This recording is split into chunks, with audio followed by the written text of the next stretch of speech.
ఆ గుడికే, మా ఇంటి దగ్గర బీచ్ గుడి ఉంది కదా, బీచ్ వ్యూ.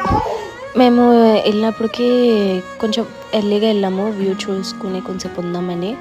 చాలా బాగుంది. ఇంకా వెళ్ళి అక్కడ ఇదేంటి చిన్న పాండ్ లాగా ఉంటే అక్కడ దీపం వెలిగిద్దాం అనేసి మొత్తం సర్దుకుని అన్నీ చేసాము. బీచ్ దగ్గర కదా, ఇంకా ఆల్రెడీ మనకి వింటర్ అనగానే గాలి వచ్చేసింది. ఇంకా ఆ గాలి ఇంకా ఎక్కువ, అస్సలు ఆ దీపం ఎంత ట్రై చేసినా వెలగలేదు. బాగా కోరుకుని మొత్తం వెలిగించాము, అవ్వలేదు. ఇంకా అక్కడ పంతులు గారు కూడా ఇంకా లోపల వెలిగించమంటే అక్కడ ట్రై చేసాము. ఇంకా చిన్న లోపలికి తోసి అక్కడ పెట్టి వెలిగించాము. వెలిగించాక ఇంకా నంది దగ్గర కొంచెం దీపం వెలిగించాము.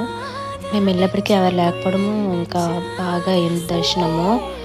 మళ్ళీ పంతులు గారు లోపల పట్టుకెళ్ళి మొత్తం పూజ అంతా చేయించి దగ్గరుండి అయ్యింది. That's all for video. Thank you.